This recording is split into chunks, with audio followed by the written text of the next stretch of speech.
Every morning, the sun wakes our home through the kitchen window. The light catches in the curtains and life begins to stir.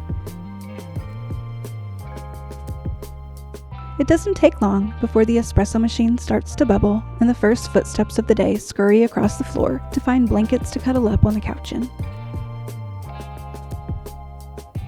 Most mornings in our home start this way, but our morning routine really has to start the night before if we want a cozy, slow start to our days, which is something we very much treasure.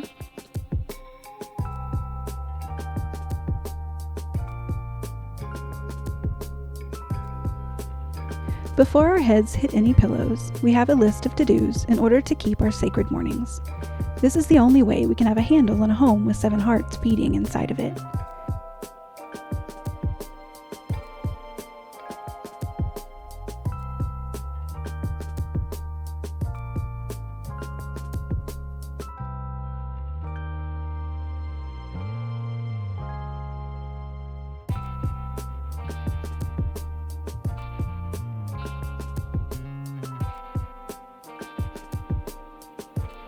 The first task at hand is to make sure the kitchen is ready for the day ahead.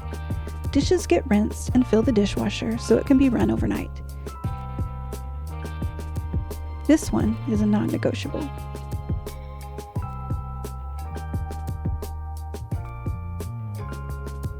Without that one habit, we would simply drown in dirty plates and spoons. Clean dishes equal happy mornings.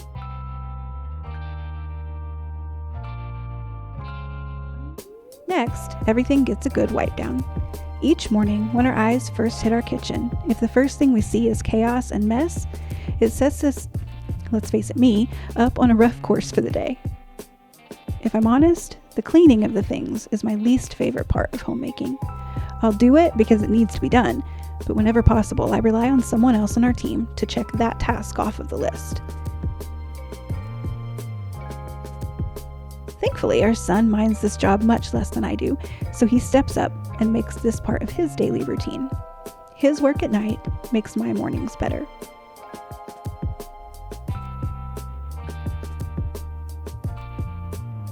This has been immensely helpful for me.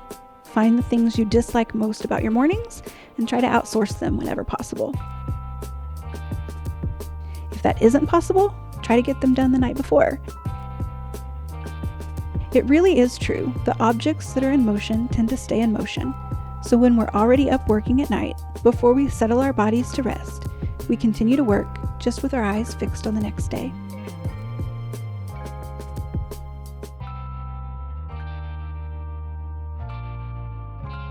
In our current season of life, another thing I love to see done the night before is prepping for our first meal of the day.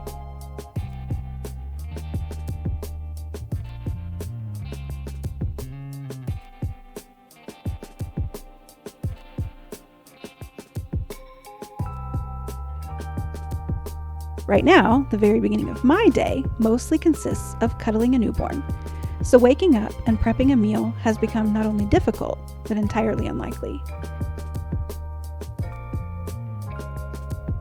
This won't always be the case, and I will absolutely welcome that new season when it comes, but for now, I can either rest in the baby cuddles or stress about not being able to accomplish more. I'll choose the cuddles while the cuddles are available. So prepping our breakfast the night before, when many arms are available to hold our sweet girl, is something I found to be so useful.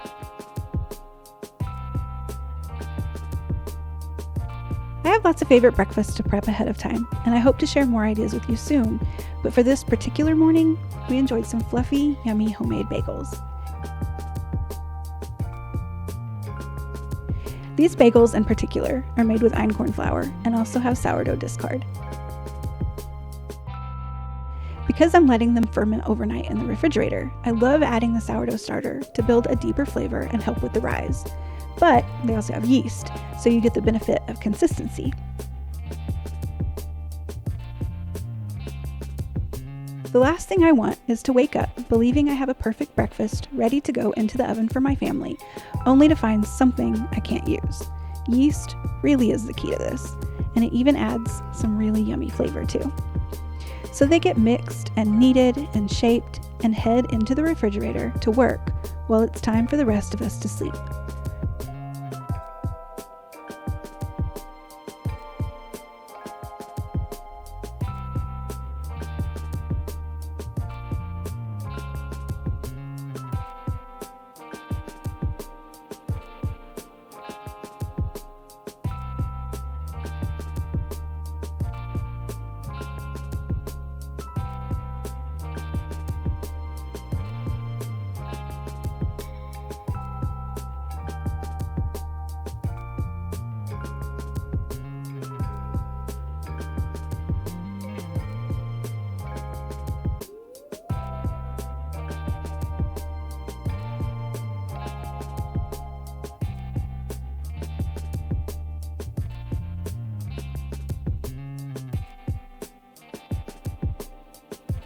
Making these the night before makes it possible to wake up and put them right into a pan of boiling water and then into a preheated oven.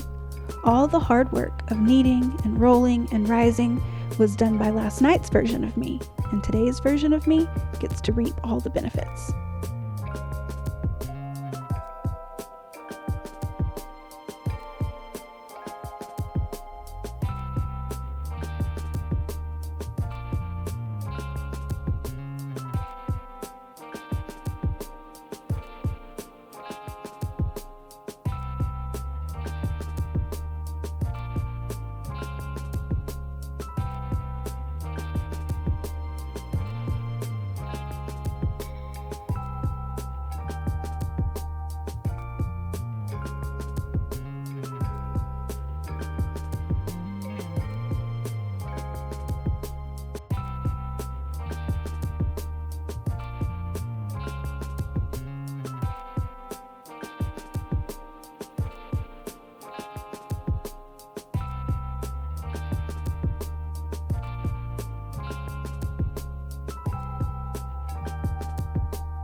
Bagels seemed really difficult to me when I first started making them, but now it's become second nature. A pan of boiling water, add in some sugar to ensure they brown nicely in the oven, 2 minutes on each side, drain on a towel, onto a baking sheet, add Asiago if you're feeling fancy, and into the oven where the magic happens.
The scents of baking yeast waft up the stairs and awaken all the older children, and they saunter down to join the day.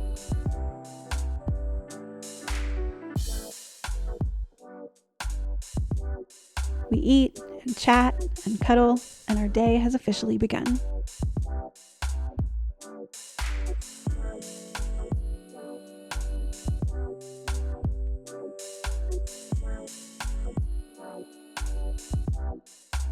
Clothes are changed and shoes are put on, and our feet take us out to care for the animals.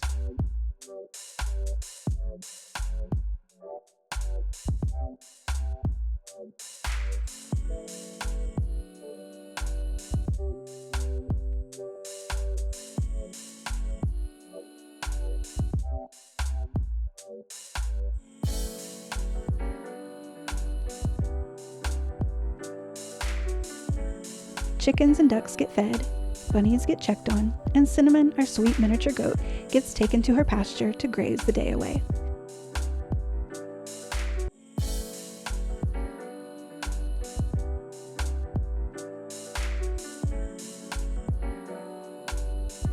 On this particular morning, our smaller chickens were ready to be moved into the bigger pasture with their new flock sisters. This meant wings needed to be clipped to keep them in the fences and out of harm's way. But don't fret. This is just a simple haircut for them. No harm or pain felt. We're in the early days of our garden, so we don't yet have anything to harvest. That doesn't stop us from doing a quick walkthrough, though. There are always weeds to be pulled or plants that need water at this time of the year. Once our outside chores have been completed and those tasks can be checked off of our list, it's time to head inside and start our school day. This opening of our books marks the end of our mornings and rushes us into the good work ahead of us.